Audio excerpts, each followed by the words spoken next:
Ang sulat ni Santiago, Kapitulo 1. Gikan ni Santiago nga sulugoon sa Dios ug sa Ginoong Hesukristo, alang sa tanang katawhan sa Dios nga nagkatibulaag sa tibuok kalibutan. Kumusta? Pagtuo ug kaalam. Mga igsuon, isipa nga bulahan kamo kung ang tanang matang sa pagsulay moabot kaninyo, kay nasayod kamo nga ang inyong pagtuo gisulayan lamang aron kamo mahimong malahotayon.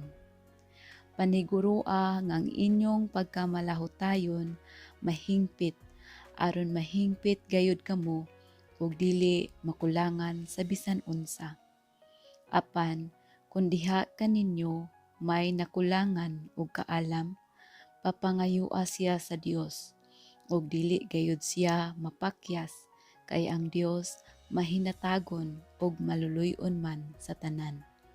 Apan papangayua siya uban ang pagtuo sa wala gayoy pagduha-duha, kay ang nagduha-duha sama sa balod nga mosunod bisag asa huy pa sa hangin. Ang tawo nga sama niini dili makapaabot nga hatagan sa Ginoo sa iyang gipangayo, kay maduha-duhaon man siya og walay tumong sa tanan niyang buhaton. Kakabus og kadato. Ang kabus nga igsuon angay maglipay kay pauswagon sa Dios, ug ang dato nga igsuon kinahanglan nga magpaubos kay siya mahanaw lamang sama sa bulak sa balili. Ang adlaw musubang uban sa naglagiting nga kainit nga makapalaya sa balili, ug ang bulak niini malarag ug mahanaw ang iyang katahom. Sama niini ang dato, takulahaw lang nga mamatay siya samtang nagkapuliki sa iyang mga patigayon. Pagsulay og pagtintal. Bulahan ang tawo nga mubarog taliwala sa mga pagtintal, kay sa iyang pagdaog makadawat siya sa kinabuhi ang gante nga gisaad sa Dios alang niadtong mga nahigugma kaniya. Kun ang usa ka tawo tintalon, dili siya angay moingon, kining tentasyon gikan sa Dios, kay ang Dios dili man matintal sa pagbuhat og dautan, ug dili usab siya motintal kang bisan kinsa. Apan moabot ang tentasyon kun ang tawo hayluon og danihon sa dautan niyang tinguha. Unya ang iyang daotang tinguha manamkon og manganak og sala, og inig kahingkod na sa sala magdala kinig kamatayon. Minahal kong mga igsuon, ayaw kamo palimbong. Ang tanang maayo ug hingpit nga mga gasa nagikan sa langit. Gikan kini sa Dios nga maoy nagbuhat sa mga kahayag diha sa langit. Dili gayud siya mausab o magpakitag landong sa pagkausab. Sa iyang pagbuot, gihimo kita niyang mga anak, pinaagi sa pulong sa kamatuoran, aron sa tanan niyang binuhat, mahisama kita sa unang mga bunga. Pagpamati o pagbuhat. Minahal ko mga igsuon, timan ikini, kinahanglan nga andam kamong tanan sa pagpamati, apan dili madali-dalion sa pagsulti og dali nga masuko. Ang kasuko sa tawo dili makatabang sa pagkabot sa matarong nga katuyuan sa Dios. Busa, isalikway ninyo ang tanang ngilad nga batasan og daotang mga buhat og dawata nga mapaubsanon ang pulong nga gitisok sa Dios diha sa inyong kasing-kasing, kay makaluwas kini kaninyo. Ayaw limbungi ang inyong kaugalingon, pinaagi sa pagpamati lamang sa pulong sa Dios. Hinuon tumana kini. Ang mamati sa iyang pulong apan dili magtuman niini mahisama sa usa ka tawo nga manamin og makakita sa iyang tinuod nga hitsura. Makasud-ong siya sa iyang kaugalingon, apan inigpahawa na niya, malimot lang dayon siya sa iyang hitsura. Apan ang tawo nga magsusi pag-ayo sa hingpit nga kasuguan nga naghatag og kagawasan sa mga tawo ug magpadayon sa pagtambod niini, panalanginan sa Dios ang iyang buhaton, kay dili man siya kutubra diha sa pagpamati. Kung may nagtuo nga siya relihiyoso, apan wala magpugong sa iyang dila, walay kapuslanan ang iyang tinuohan o naglimbong siya sa iyang kaugalingon. Alang sa Dios nga Amahan, ang putli ug matuod nga tinuohan mao ang pag-atiman sa mga ilo ug mga biyuda sa ilang kalisod ug ang pagmatngon nga dili kabulingan ang ilang kaugalingon sa kangil-ad sa kalibutan. Ang sulat ni Santiago, Kapitulo 2. Ang ngayon pagtagad ang dato ug ang kabos. Mga igsoon, kamo nga nagtuo sa atong halangdong Ginoong Hesukristo, ang ngayan ninyo pagtagad ang mga tawo. Pananglit may usa ka dato nga nagsulob og bulawan, nga singsing og mahalong bisti, nga mutambong sa inyong pagsimba og mutambong usab ang usa ka kabos nga nagkagidlay. Kung tagdo ninyo pag-ayo ang mahalog bisti, unya moingon kamo kaniya, diri kalingkod sa labing maayong lingkuranan, apan moingon kamo sa kabos, tindog diha, uling ko diri sa akong tiilan. Nakasala kamo sa inyong pagpilig mga tao ug sa paghukom, pinasikad sa daotang katuyuan. Pamati kamo, minahal kong mga igsoon. Ang Dios nagpili sa mga kabos ni ining kalibutana aron mahimong dato sa pagtuo ug aron makapanag-iya sa gingharian nga iyang gisaad sa tanan nga nahigugma kaniya. Apan gipakaulawan ninyo ang mga kabos. Kinsa ba ang nagdaog-daog kaninyo ug nagdala kaninyo sa mga hukmanan? Dili ba ang mga dato? Sila ang nagpasipala sa dungganang ngalan nga gihatag sa Dios kaninyo. Kung tumano ninyo ang balaod sa gingharian nga anaa sa kasulatan nga nag-ingon, higugmaa ang imong isig katawo sama sa imong kaugalingon. Husto ang inyong gibuhat. Apan, kung inyong pilion ang inyong tagdon, nakasala kamo, ug ang balaod maghukom kaninyo nga malapason. Kay ang naglapas, bisan sa usa lamang kasugo sa balaod, nakalapas sa tanan. Kay siya nga nag-ingon, ayaw panapaw, nag-ingon usab, ayaw pagbatay. Busa, bisan og wala kamo manapaw, nakalapas kamo sa balaod kung kamo mupatay. Pagsulti o pagkinabuhi kamo, ingon nga mga tao nga hukman sa balaod nga naghatag og kagawasan.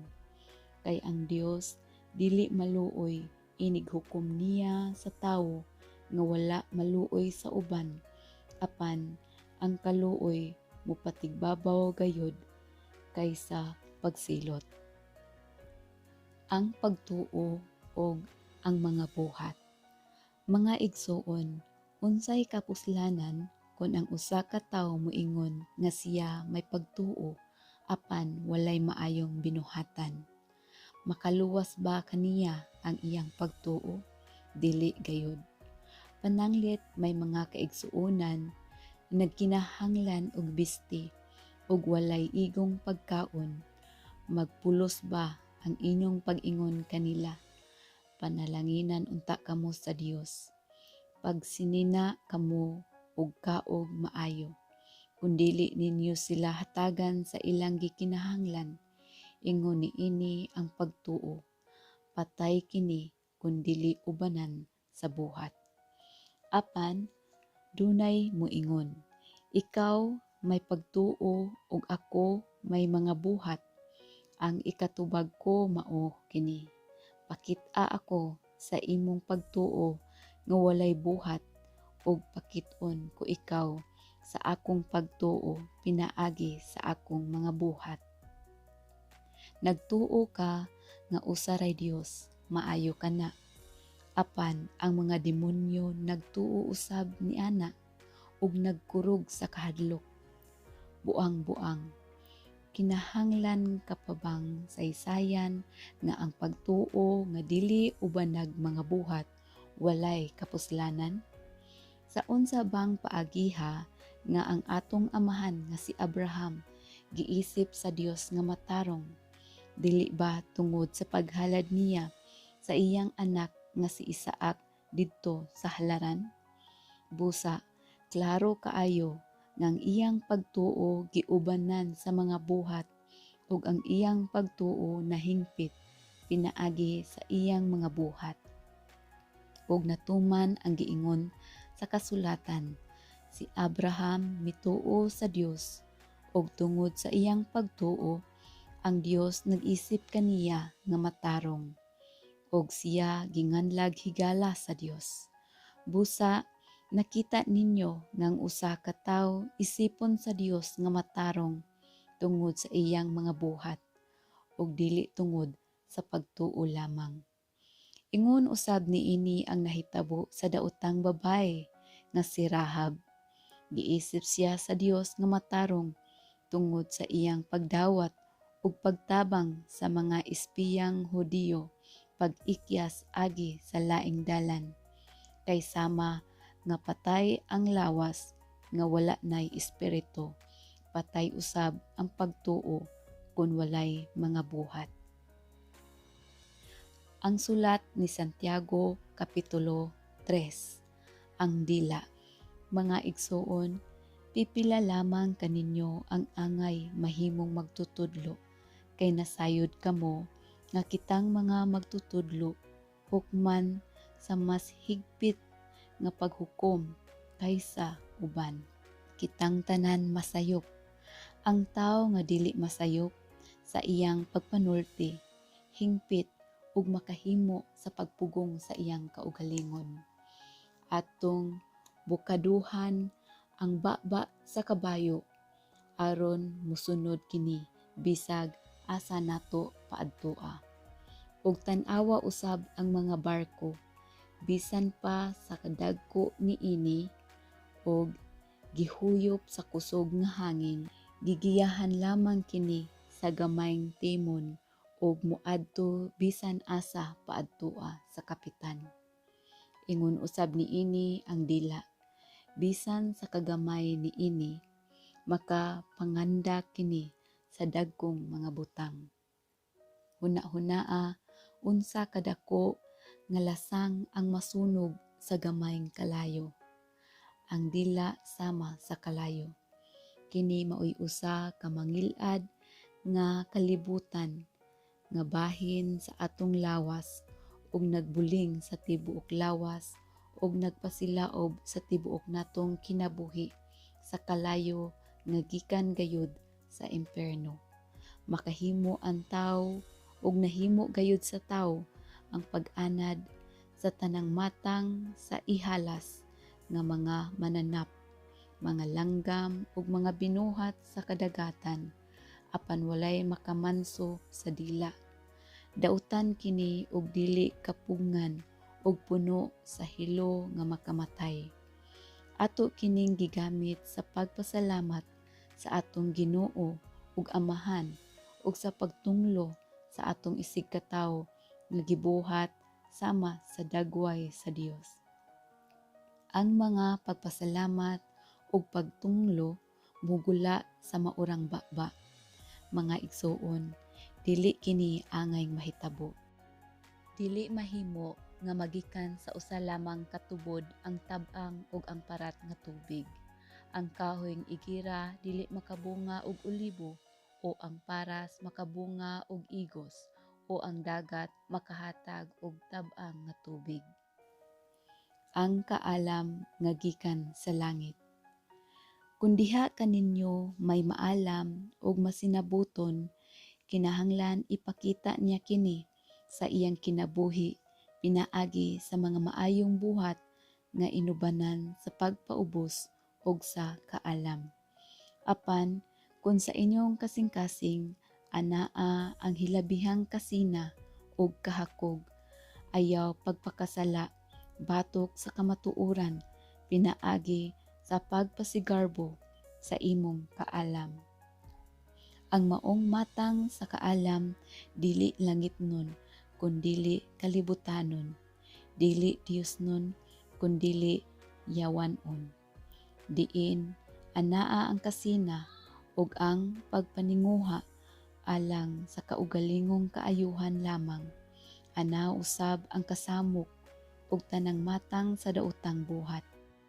Apan ang kaalam nga gikan sa langit una sa tanan putli ug unya makigdaiton, maaghop, mahigalaon, maluluy-on, maayog binuhatan ug dili usab kini pilian ug dili tigpakaaron ingnon. Ang pagkamatarong mao ang bunga sa binhi nga gipugas sa mga makigdaiton diha sa kalinaw. Ang sulat ni Santiago Kapitulo 4. Pagpakighigala sa kalibutan.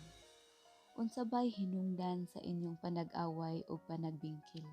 Dili ba ang inyong mga lawasnong kaibog nga nagkasumpaki sa sulod ninyo? Gusto kamong manag-iyag mga butang, unya kay dili man ninyo maangkon, buot kamong mupatay. May gikaibgan kamo pag-ayo, apan wala ninyo kini makuha, busa nakigbingkil o nag-away kamo. Wala kamo makabaton sa inyong gitinguha, kay wala man kamo mangayo niini sa Dios. Og sa dihang nangayo kamo, wala kamo hatagi, kay dautan man ang inyong tuyo.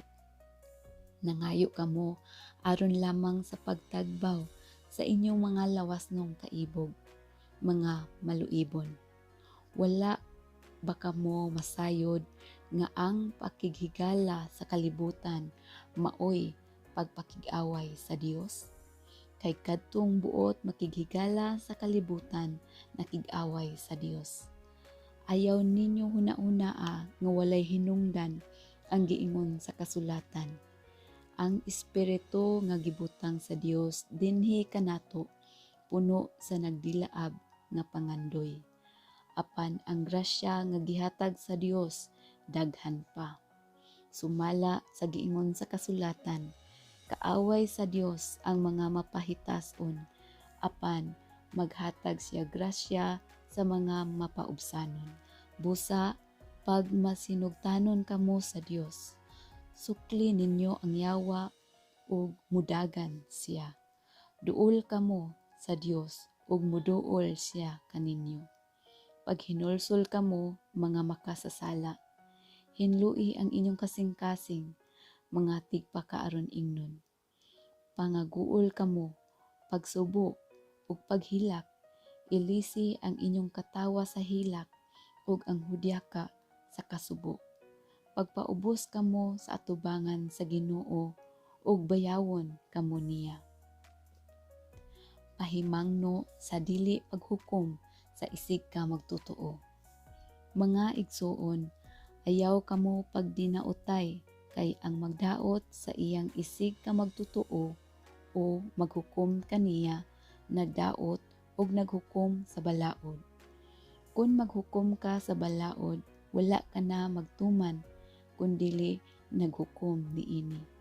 Ang Dios ray makahatag sa balaod ug maoy maghukom. Siya lamang ang makaluwas o makalaglag. Si kinsa ka man nga maghukom sa imong isig ka tawo. Pahimangno sa dili pagpanghambog. Ani ay isulti ko kaninyo, kamo nga nag-ingon, Karon o ugma moadto kami sa syudad og magpabilin didto og usa ka tuig aron mamatigayon og makasapi pag-ayo. Wala kamo masayod kung unsay mahitabo kaninyo ugma. Sama kamo sa gabon nga makita sa makadyot ug unya mahanaw. Mao kini ang angay ninyong isulti. Kung maluoy ang Ginoo, lugwayan niya ang atong kinabuhi ug makabuhat kita sa atong buot-buhaton. Apan kamo karon nagpagarbo ug nangandak. Dili kini maayo. Busa ang tawo nga nasayod unsay maayo nga buhaton apan wala magbuhat niini nakasala. Ang sulat ni Santiago Kapitulo 5. Pahimangno ngadto sa mga dato. Kamong mga dato, panghilak o pagminatay kamo tungod sa mga kagul-anan nga mudangat kaninyo. Ang inyong mga bahandi nangadunot ug ang inyong mga biste gipangutkot sa anay. Gitay-an na ang inyong bulawan ug salapi ug ang taya niini mahimong saksi batok kaninyo ug sama sa kalayo magakutkot sa inyong lawas. Nagtigom hinuon kamog mga bahandi niining katapusang mga adlaw. Pamatian ninyo ang tuaw sa mga nagtrabaho sa inyong kaumahan nga wala ninyo hatagi sa ilang suhol. Ang mga mulo sa nag-ani sa inyong mga abot na dungog sa Dios, ang Ginoo nga labing gamhanan.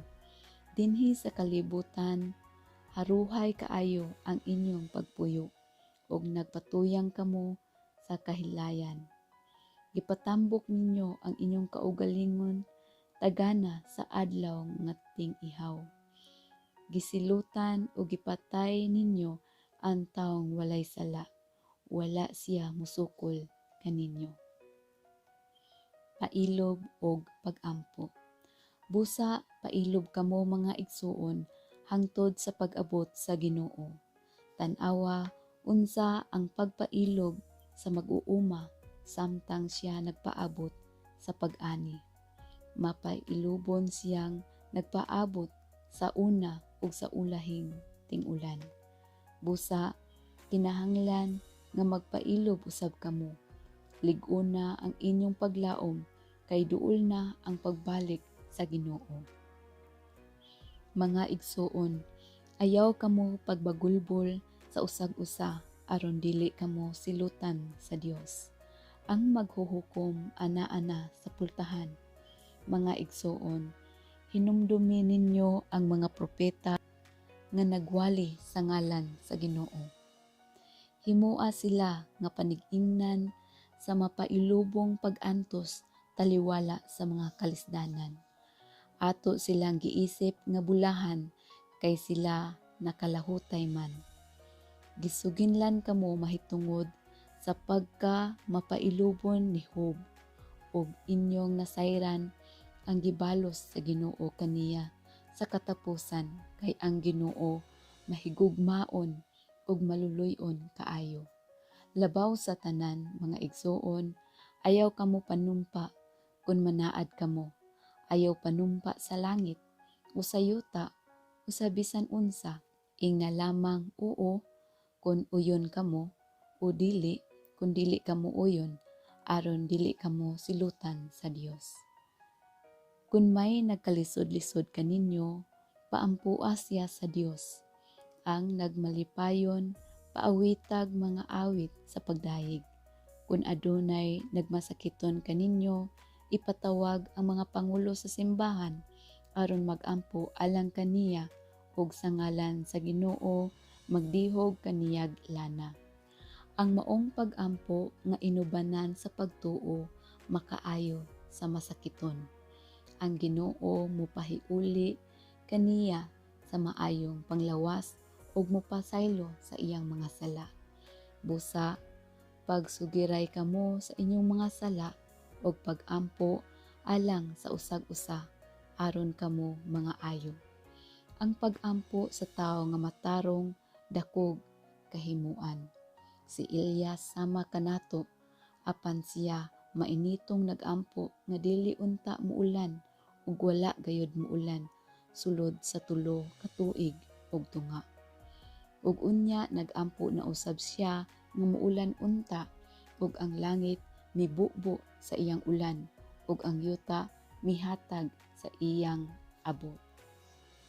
Mga igsoon, kung usa ka ninyo mahisalaag gikan sa kamatuoran ug may makapabalik kaniya, angay ninyong masayran nga kadtong makadani sa usa ka makasasala gikan sa iyang pagkadautan, magluwas kaniya gikan sa kamatayon ug daghang mga sala ang mapasaylo tungod kaniya.